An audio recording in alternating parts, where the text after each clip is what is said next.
How y'all doing? I'm really happy to be here because, for me, the Montreal world is the home, I think, of the creative capital of Canada. I think the innovators are here. I think Toronto, we're focused on business too much.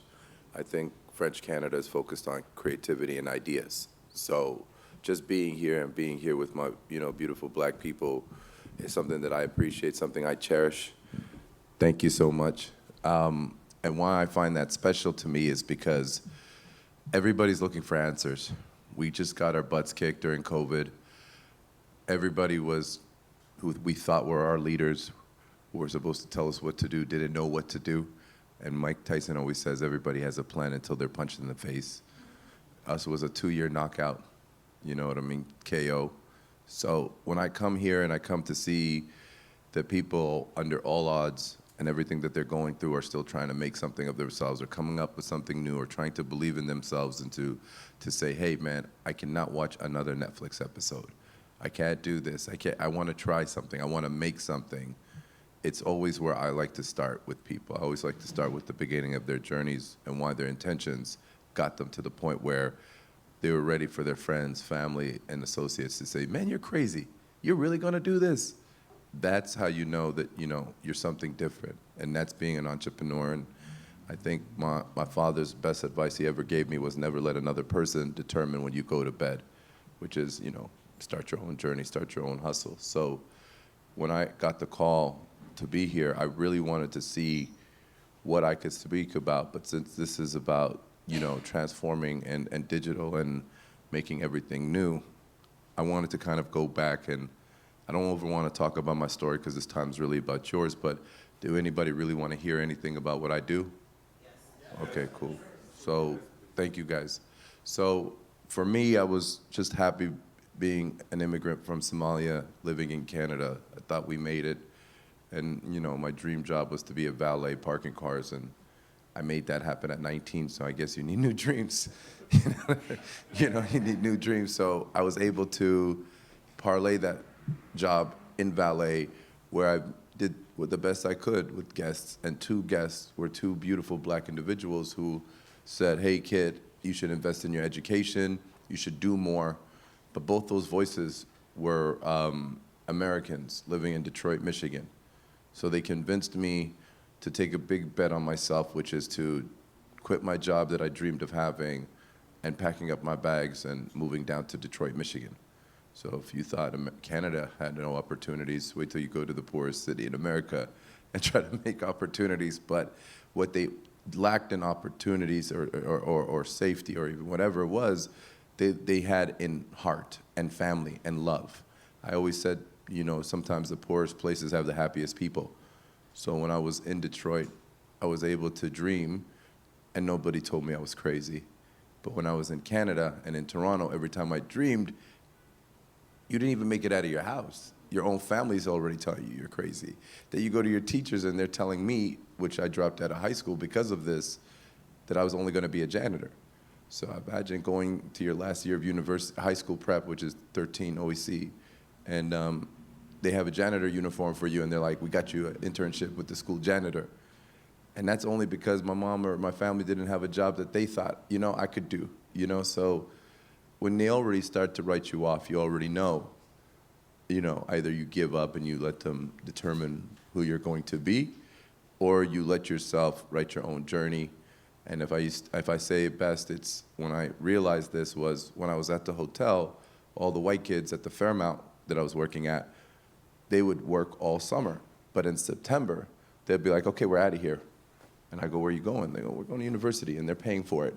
It's called an educational leave of absence. I said, this is the greatest thing in the world. I can go to school, and they'll pay for it. So I applied HR, said, no, not you. We need you to keep the lights on. And it was not an epiphany at that moment, but sometimes God gives you a voice in your head, and you got to listen to that voice. And then the voice said to me, ask everybody at the front line how long they've been here. So every dishwasher, every doorman, every valet, every cleaner, about 30 people, something just said walk around the hotel and just ask. And the average was 30 years, 20 years. So they were the same age. And then one guy put it together. It was an Italian guy, Charlie, and said, you know, you look like Captain Crunch with the mustache, the twists, you know what I mean? And he said to me, man, we've been here before you were born. Like, we've been here that long, but the position and the salary is the same as what you're making that you arrived here now and made. So I remember stepping across the street just to breathe because it was heavy, because imagine closing your eyes and looking up and you could see your life now ending the way it is with them. So I just said, man, if you fail, Ahmed, you got your mom's couch. And if you succeed, you still got your mom's couch to scratch. So I was like, there's no L, you're already at the bottom, you can't fall far. You know, so I remember that next day just packing my bags.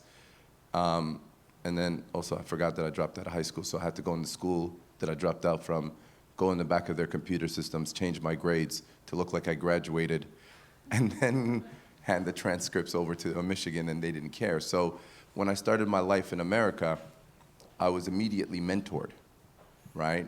One amazing African-American brother named Christian, he asked me what I want to do, and in my process of being mentored, I told him I'm in political science, you know, classes in Michigan, and he was able to say, come intern with me.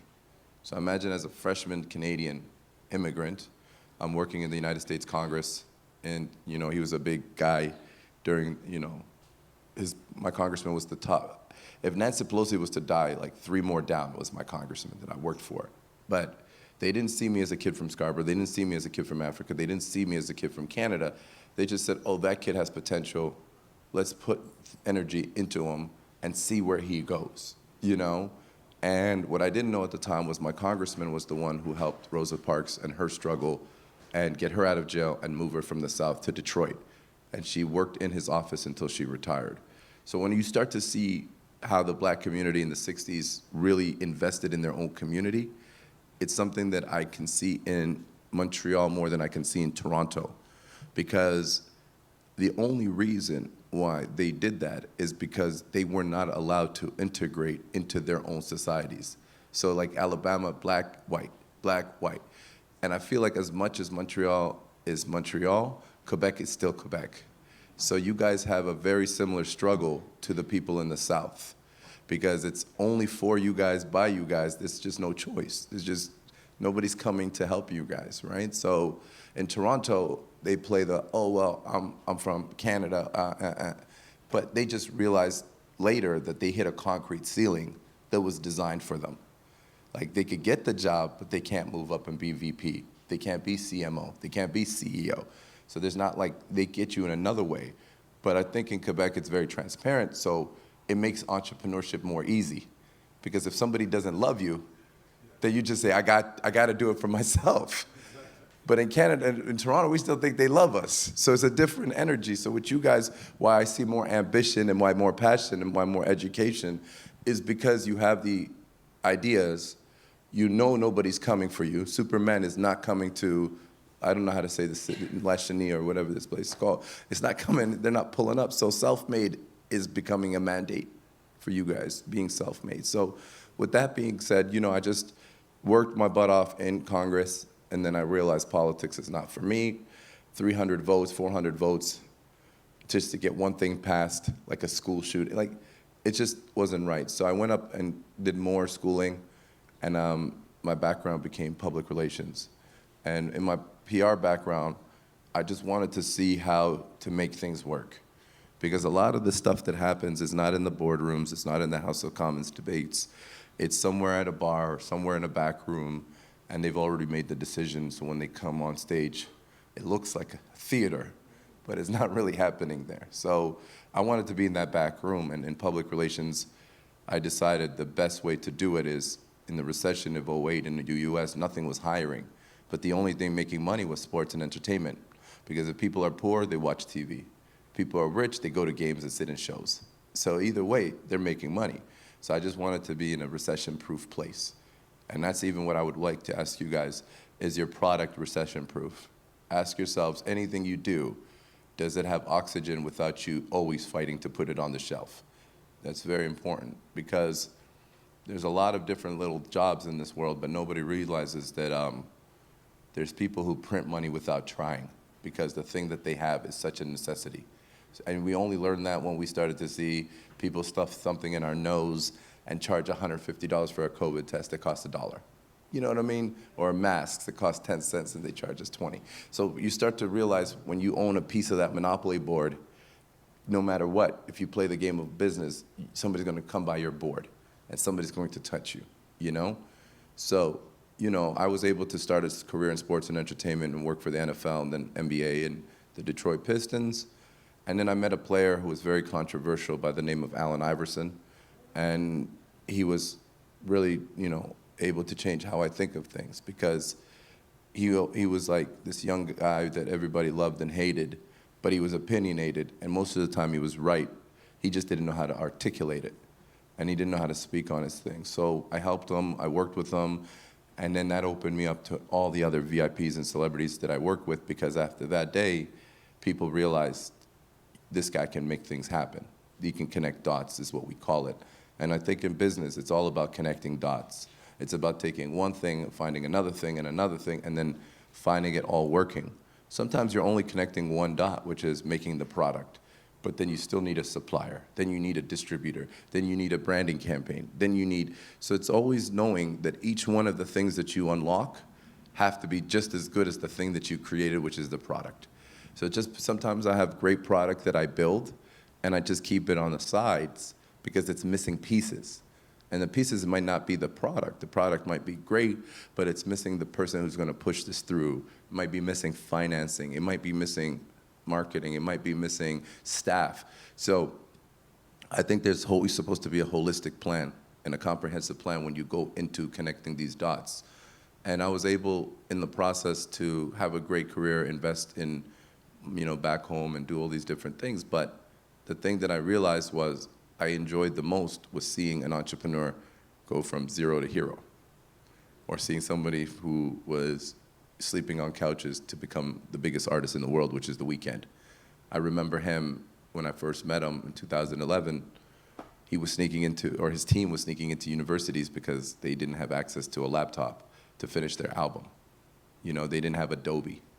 You know, that's like $100 software, right? So, you know, that created a $500 million empire overnight, you know? So there's little things that they cut us off at the ankles, and we can't walk because we don't have access to the digital, access to transformation, access to the next thing. So when he became very big, him and his co-founder, Lamar Taylor, who started the company together, I would always challenge them and say, what are you gonna do next? What are you gonna do for your community? What are you gonna do? And they would donate and start an Ethiopian studies course at University of Toronto and all these great things that they invested in.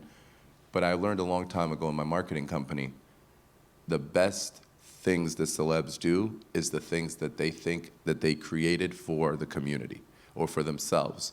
Because sometimes people say, hey, can you endorse my product and take a picture of it and then give me 2 posts and 1 like and 1, they hate that stuff. They feel used, they feel cheap. But for me, I was able to spend 2 years with them and say, hey, when you were in and out of, running out of shelters or homeless, and the rent in Toronto was $900 a month, and the cost of living was like maximum $1,000 a month. But right now, rent is $3,000 a month. You know, cost of living is $6,000 a month. Entrepreneurs need to have bad days to have good days. Entrepreneurs need to be able to be in a position where they can think about the idea, rip it up, throw it back. Think about the idea, pivot, throw it.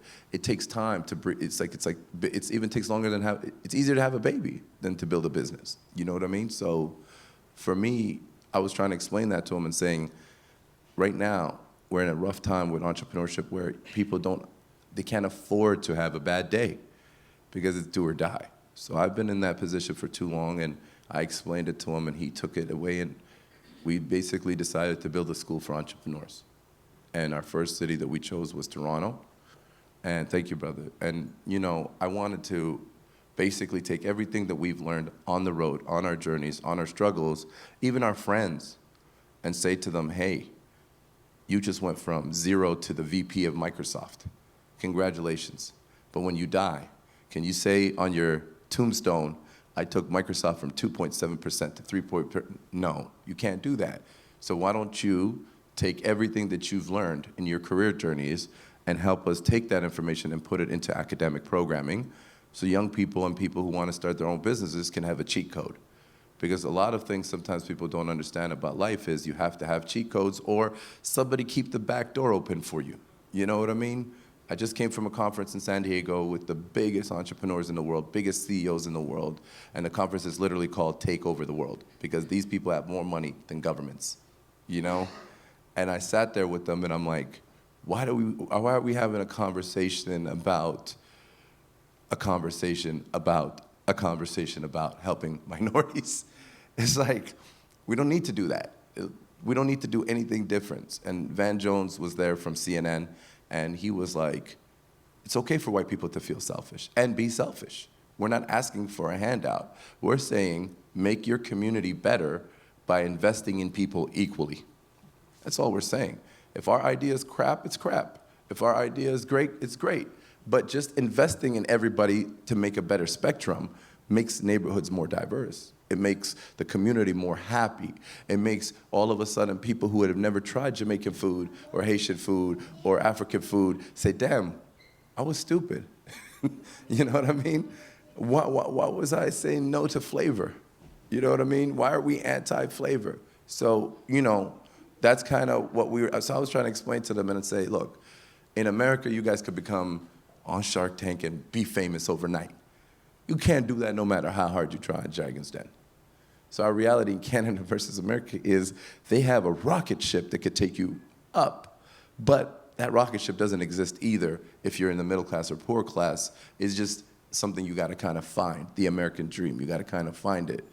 I find in Canada, anybody could get to middle class, but the moment you start to say, I wanna fly higher, they look at you crazy and say, are you, what? Huh? What? Like, you know, relax. So my whole thing is we have our wins and we have our minuses, but if I want to now say to you, all of this stuff in the school that we started, you know, it's done great, it's helped so many people, it's still going to help people, and inshallah we grow it and make it bigger, but it's going to take time. But in the meantime, I have enough now that I've learned in my journey to kind of help people outside of my GTA Toronto location, which is why I wanted to come here and say, look, everybody's going to tell you about digital transformation, and they're 100% right. But the first piece of technology that's existed for thousands of years is networking. What, you know what I mean? That's it. It's the word of mouth. It's your tribe. And I can honestly tell you, if your tribe looks exactly like you and comes from the same walk of life as you, you failed. It's already over. You know what I'm saying? Because to get a movement going, you have to have people from the other side supporting it. You got to. So we also got to do our investment, and there's great people on both walks of life. You know, for me, I've had great white people, Chinese, Asian, Americans, everybody. Just a good idea is a good idea. Happy people are happy people from any society. It's just getting people to know that, because you know why? I've been in times where I said something and people didn't believe me, but then somebody from not my community was like, you're absolutely right. Ahmed's right. You're wrong. And they support the cause after. Two of my students, sadly, and I say this sadly, came into our program, one as a musician, trying to learn engineering, female, and another one, both black, these two students, and then the other one was married to a Chinese girl, and he was black. And their product, which I won't say what they are, on purposely they made their branding look like as if an old white guy created the company. And they're millionaires now. You get what I'm saying? So one walked into a big store like a Walmart, Whole Foods, and you know, they asked him, how long have you been working at this company? Because they assumed it was not his. And he played off that. And he smiled the whole way, and he took it to the end zone, and now after he started getting his checks at Costco, there was some black names like Jamari on it. You know what I'm saying? But until then, they didn't know. So the point is, you know, we have to build something that is for our community, but more importantly, it's for as many communities as possible. Just like somebody saying toilet paper was gonna be something. It's not BIPOC toilet paper. It's just everybody. And I only say this because I think our population in Canada is not the same size as it is in America. So in America, we can make product for one niche, and it's enough. We have enough audience, we have enough people, we have enough distribution, and that world is starting to grow. I think in Canada, we're very segmented, which is why I wanted to come to Montreal and say, look, I don't think Montreal Black community has that same problem we have in Toronto, but how do I come here and learn from you guys? How do we connect bridges? How do we invite you guys to our stuff and you guys invite us to our stuff? Like your stuff, like it needs to be like that. And you know, for me, if we want to now kind of point out a couple places, I've always used relationships in technology through my network to open doors. So yes, I can tell you about a bunch of softwares, but some may not work for you. And as a small startup, it might cost you more money than it made you. So I want to be in a position to tell you guys, the other way I do things is I find people who are doing right by our community, and then I feel comfortable sharing our story, and then they always roll up their sleeves and say, how can I help? So I've partnered with so many companies like Microsoft, Twitter, Google, all of them on different things for our community. You know, TD Bank last year, 2 years ago, said to us, what should we do, George Floyd and all? I said, look, you're still the blackest bank in this country, so it's not gonna be this or that, but why don't we just raise a bunch of money and give it directly to entrepreneurs? Why are we hiring actors? Because now George Floyd exists, and right after George Floyd, how many of you guys seen a bunch of black people on TV all of a sudden? Hi, I'm Joel from Desjardins. Like, you know, you start to see commercials of us, but black people ain't running Desjardins. But all of a sudden they found a budget and they told the casting director, more pigmentation, more color, please. That's not what we want. We want representation in the boardroom. So when we're asking for a loan, it's a black account director. You get what I'm saying? It's a different energy because you're already shaking walking into the room. You're already gonna be, am I inferior? Am I insecure about what I have? Oh, what's your business plan? When I build companies, because of my profile now, my business plan is 3 pages, and I'm still getting funding. But when you're young and you're starting something fresh, you can have a 50-page perfect business plan if the person behind you doesn't believe you. And not because of what you're doing on paper, but because of you. He just doesn't believe you. We're already amputated. You know what I'm saying? We're already 10 days behind or 10 years behind. So I always, you know, try to take the corporate world and bring them down to the streets, because then they can't unsee it. So with this Black Entrepreneurship Fund with the Prime Minister, you know, he called me and they said to me, we want you to do it, we want to launch it at Hxouse, we want to do blah, blah, blah. And I was like, cool, but I'm going to bring 80 black entrepreneurs that he's never seen before, and they're going to sit down with them and you're going to hear their pitches. You can make an announcement in my office, we could cut a check, all of that, but I wanted them to see these black entrepreneurs. And the reason why I wanted him to see these black entrepreneurs is because one girl was making highways for drones because one day Canada Post drones are going to crash into each other. You know, people are making these crazy technology, crazy entrepreneurship product, all of that. And he turned to me and he's like, I don't even think the money we gave you, this $250 million, is enough. That's what the reaction you want. You want them to say, we shortchanged you, because they didn't see black entrepreneurship in the lens that we want to see black entrepreneurship. You get what I'm saying? So that's why you're starting to see now investment in our communities, because they didn't think, A, we had the potential, but the Prime Minister said to me, Ahmed, during COVID, a lot of people come to me and they say to me, we want to get things back to normal. Get us back to normal. Get us back to normal. But then his answer is, there's a lot of communities that were horrible before COVID, and if I could use this time to also push them up, that's normal for me. So that's why now you're starting to see a lot of funding in the black entrepreneurship world, because they know they've neglected it. But there was no way to change the direction before. But now as buildings and businesses are collapsing, creatives and minorities are starting to get their chance. So what I say to you guys is, you know, people are paying attention and people are listening, but that's just because now they're letting us in the room or even touch the door. Doesn't mean we're moved up to the 3rd floor.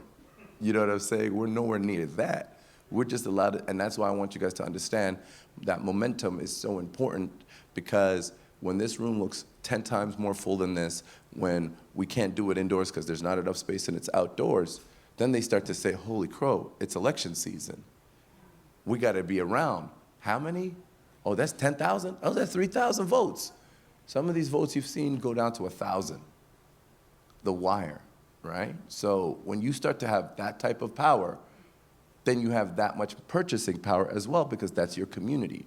So right now, this whole story for me has always been rebuild your community, keep it together. There's no bad person in our community. If anybody asks us, how's the Montreal black community? They're amazing. Even if you hate your own brother. You get what I'm saying? You gotta kind of like build it that way, because then they can't break us.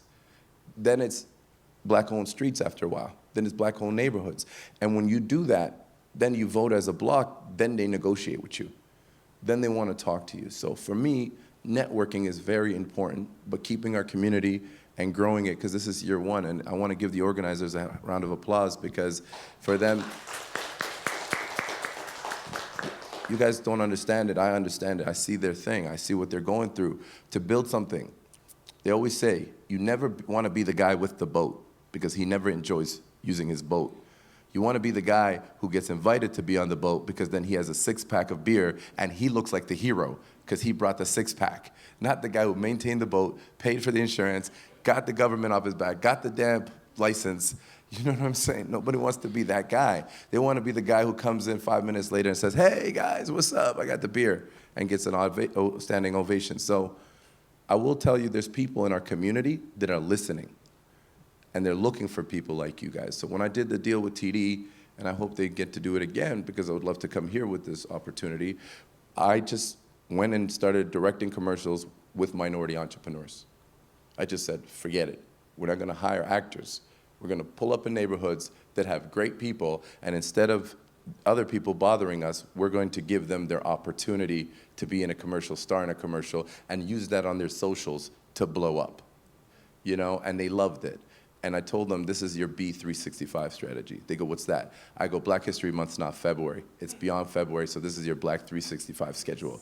I said, if you do everything before February, all you get to talk about in February is the shit that you did, not the stuff you're about to do.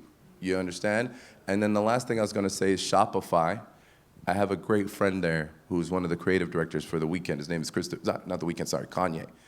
And he has a lot of different programs as well. So, you know, if small businesses want that push, Shopify is trying to help small businesses do more digital transformation, especially minority businesses and minority-led.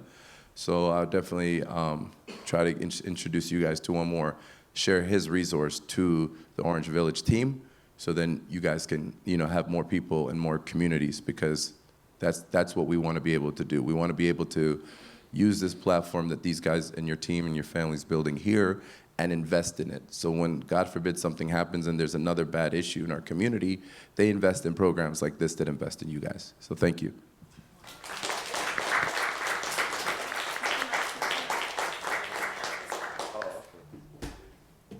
Okay. Give a round of applause. That was amazing. Thank you. So you can keep the mic. A couple of observations. So I do my homework whenever I'm, you know, meeting someone who's going to come to the stage. And as soon as you walked in, the first thing I observed was daily paper written all over your clothes.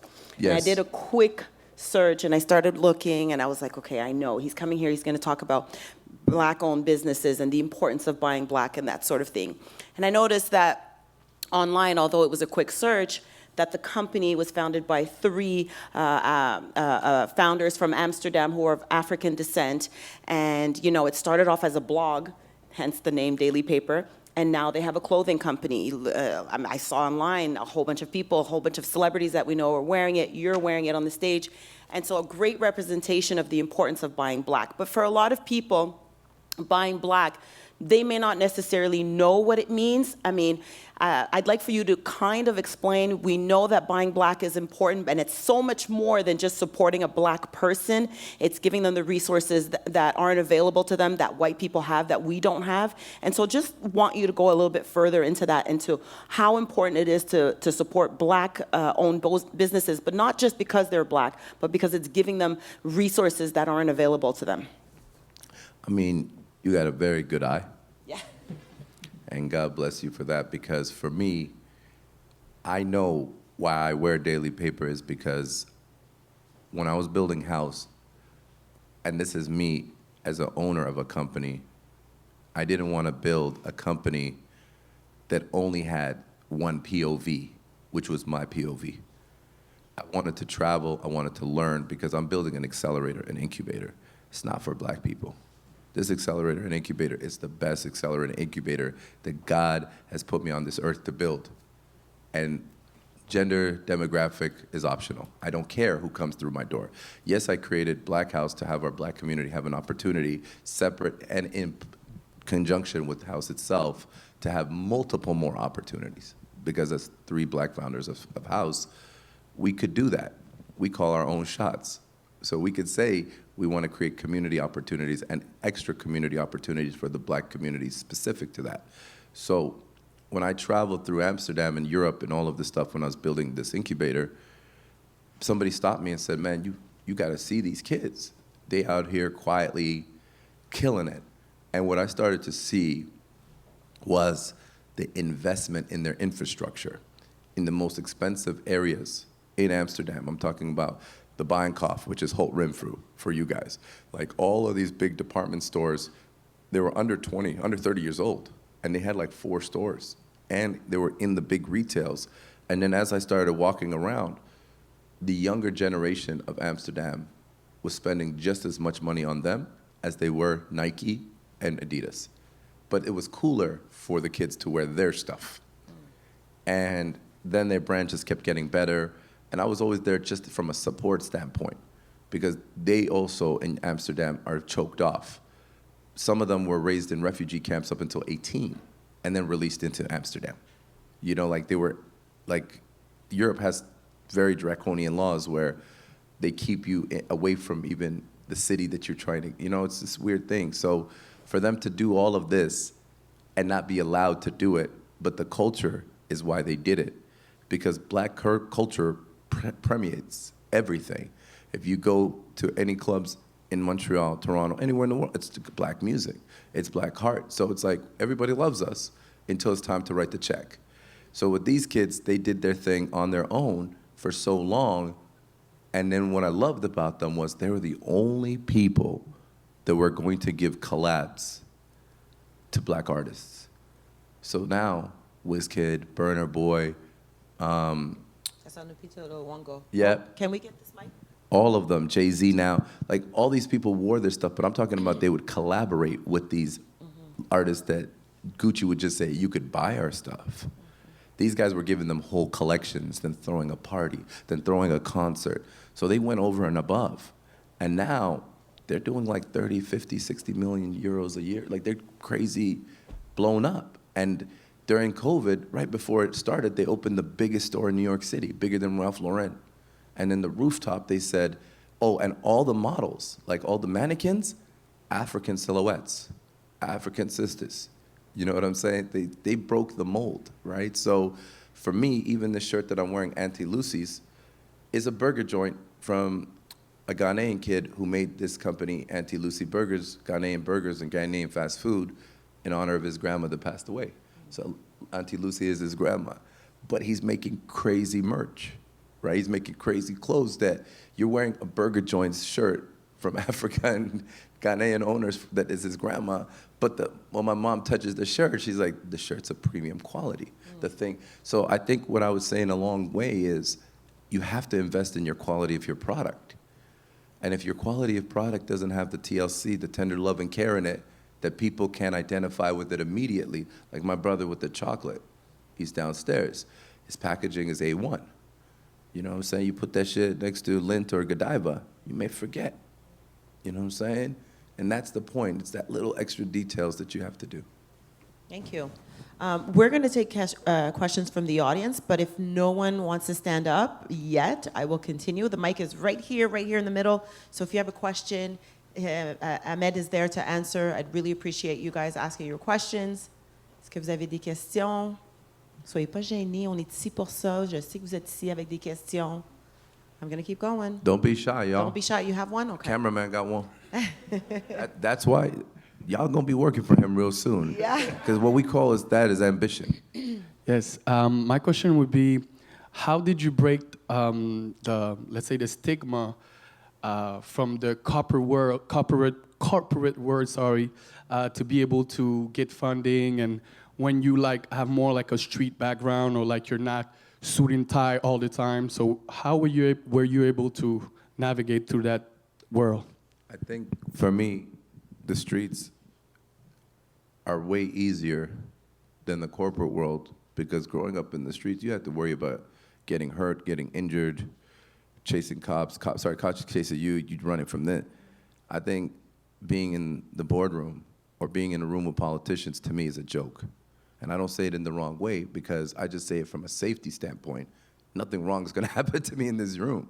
So I have a freedom, but I think when I speak, they don't assume I've learned things before I've gotten to this room. So I feel like being underestimated is my superpower, because being in a room with them, they already have the intention of how they're going to say no to you. They already know why they're going to say no to you, and they already have the little crumb that they're going to give you if they do say yes to you. Your job is to know what crumb they're already giving you, and knowing that that's a crumb. Your job is to know what you're supposed to get from this, that you have to build an impenetrable plan to get it. So for me, I teach my kids at Hxouse, the best business I've learned is being from a mother who's amazing, God bless her, on welfare, because she had to do a million things with a very limited amount of money for 6 kids. So I know she's going to say no to me for everything I ask her for. So my business model was always getting her to say yes. That was harder than this corporate shit, because she has to say no or something goes missing. So I always used to say, Ahmed, in your business plan, assume whoever you're speaking to know the 10 no's that they're gonna say to you. Because for me, my mom would say those 10 no's. So I mastered them. But then, you know what? I knew you were gonna say that, Ma, and actually, you get what I'm saying? So having those 10 no's, it's even taught in telemarketing, it's taught in everything. It's like, anticipate those things, because if their 10 no's are eliminated, the only thing they can say yes, they can only say yes at that point. The only thing left to say is yes. So for you, and anybody in this room, don't ever be happy that you're in the room, because nobody remembers you. This world's too big.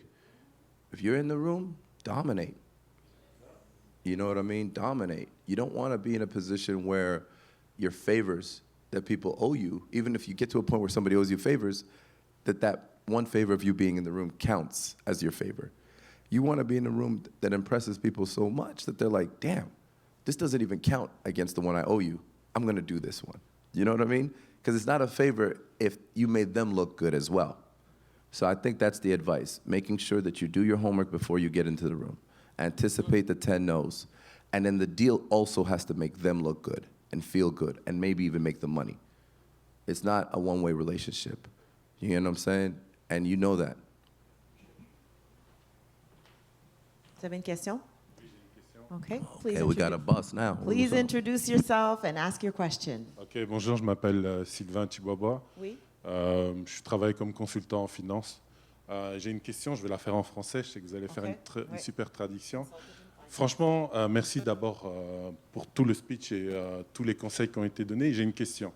Naïvement, je pensais que si je veux créer un produit pour la communauté, d'un côté, je dois créer un produit uniquement pour ma communauté. Mais ce qu'il nous a appris aujourd'hui, he thought he would have to create a product uniquely for our community.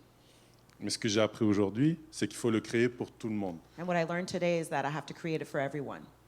No. No, wait, continue. He has more. Mais j'ai encore une autre question et je veux profiter de l'expérience parce qu'il y a un besoin qui est là et c'est ce qu'on voit aussi dans ce que vous faites. Il y a le besoin de créer une richesse pour les suivants. Et moi, je voudrais ces conseils de qu'est-ce qu'il faudrait faire pour créer un produit qui aide les entrepreneurs, mais aussi créer une richesse pour les suivants. Qu'est-ce que je veux dire? Moi, je suis arrivé au Canada, je suis un immigrant, et j'ai eu la mauvaise surprise. Un immigrant d'où? De Belgique, mais du Congo, originaire du Congo. J'ai eu la mauvaise surprise de découvrir, grâce au stade que donne le gouvernement canadien, que mes enfants ont moins de chances d'avoir un emploi que moi. Donc ça veut dire, moi, je viens ici, je fais des sacrifices, mais mes enfants ont 3-4% de chances de moins en ayant vécu au Québec toute leur vie d'avoir un emploi. Donc, So an immigrant from Congo, Belgium, Congo, really trying to figure out here how to create generational wealth for his kids. He realized that, okay, great, he made sacrifices, he came here, he was able to get a job, but his kids have maybe 3 to 4% chance of having the opportunities that he has. And so he wants to know, how does he then, through his businesses, create generational wealth? Merci. Thank you. Actually, just stay close because this is to you anyway. Or you can sit down, brother, if you want, and take the mic with you. Take the mic with you. Okay. Because this is a conversation. So what I wanted to tell you is, first of all, you know, congratulations on everything you've tried to do and where you are now. Because sometimes entrepreneurship and sometimes being a minority in a country that's you're not the majority, is like looking for GPS, but there's no compass. You're just kind of doing things for yourself. You're trying to make it work. It sticks, it doesn't stick some days, so congrats on that. Why do you say that your kids have less chance than you to be successful? Le Radio-Canada avait publié une étude et l'étude montrait que statistiquement, pour les deuxièmes générations, ils avaient moins de chances de trouver un emploi. Okay, I'll tell you this. Don't listen to the CBC all the time. Okay? And I used to work for the CBC, hold on. Don't hate. I love it. Look, I love it if I want to learn about Chinese and rice farm migration. Okay? I love it if it's going to tell me the weather. But it's not going to love me back if I want to do something in my future. I don't care for that, you know? You have to have tunnel vision. You have to go places in your head where the only person supporting you is you, but that's all you need. You know, like if you watch that documentary, Kanye West, it was just him. He was loving himself to the point where he got to the top. Jay-Z, everybody, nobody cared. Nobody cared. So I wouldn't put you in a position where you watch CBC and say this and that. Brother, you came from the Congo and you're here. You're already up. Mm-hmm. They didn't expect you to pull that off. You know what I mean? So Focusing on the craft. yeah, and even if getting back to the product is important too, but why I say that to you is because before you build something, you have to be in the right headspace. I'm telling you, I've been in positions where I've made millions of dollars or I made something happen and I'm not happy. And I'm not there and I can't figure it out and I'm missing a piece and I don't know. It's the headspace is wrong. So for you, you're already going into something with fear for your kids, fear for this. Fear. You can't, because coming up with the product, you have to see in color. You have to see the what do you call it, the canvas. You have to see it as blank. You can't see it with already stuff on it. So what I was saying to you about the other question that you asked is, you know, I have to make products for non-black people. No, you're a statistical guy, you're a financial guy. You have to look at it and say, look, if black people are 3% of the population or 10% of the population of Quebec, is that enough money for me? And how much of that percentage am I going to take? And if that's enough money for you, then make the product for that. But if you're saying you got bigger ambitions, then yeah, everybody loves Frosted Flakes. You know what I'm saying? So it's not one way or the other way. It's just, I'm saying this only because you have to understand your market share and what you want to go after. That's all. So when I'm talking about original products and original stuff, sometimes it's not going to come from the old man like you or me, which is why I never want to get old and you already have the thing that's going to make you rich, which is your children. Your kids, the things they don't like, if you build a business around that too, or something that you learn from them, don't think their insight's crazy. The world is on their knees. The four biggest companies in the world are free. Google, Facebook, they're all free. Why? Because it's data. Why? Because your kids are using it. Mm-hmm. So it's not that your kids have to wait till dad takes over. Sometimes we do that and we put the pressure on ourselves thinking we have to have the answers. No. There's something in business called reverse mentoring. And General Motors taught me this, which is the kid that just came in to the company mentors the vice president. There's something different between their knowledge and your knowledge. Mm-hmm. You get what I'm saying? And that terminology is called trend spotting. So some days I do to 30 days to 45 days sometimes, a year, where I travel the world and I just wait for the next thing, or I study. Because like you said, I found Daily Paper, I found these people this way, where I'm like, oh no, Afrobeats is not just music. It's actually a way of life. It's gonna be a lifestyle. our industries are going to change to support Afro culture. You know what I mean? And now everybody's doing Afrobeat songs. You see Ed Sheeran now. You know what I'm saying? Yeah. And so you're starting to see people cross over into our lane. So that's called trend spotting. Ed Sheeran said, I can't make another melody or a ballad. I got to go over there.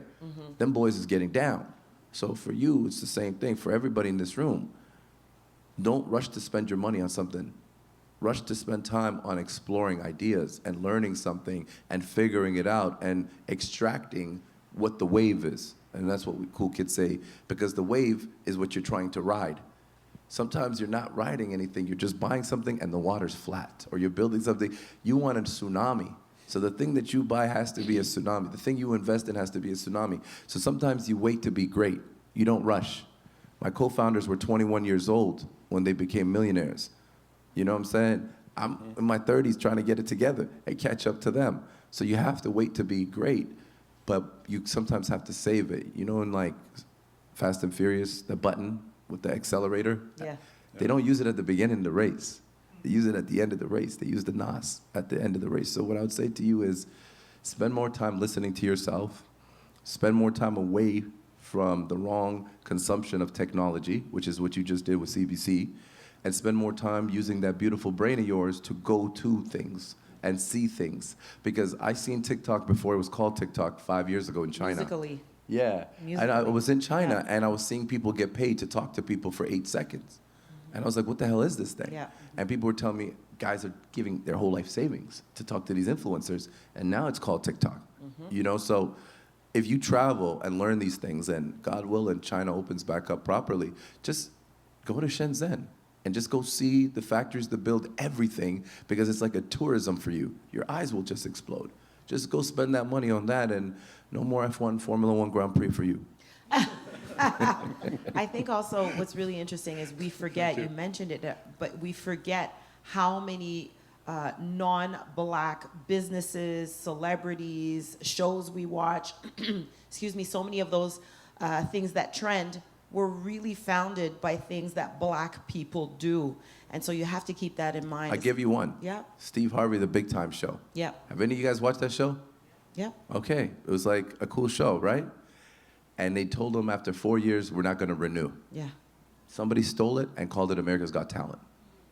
And now it's Canada Got Talent, Sweden Got Talent.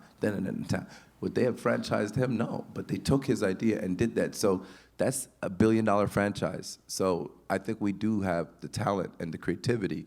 It's just being original is what Black people have always done best. And that's all I tell you, find originality in every product. Thank you. Ladies and gentlemen, Ahmed Ismail. Thank you.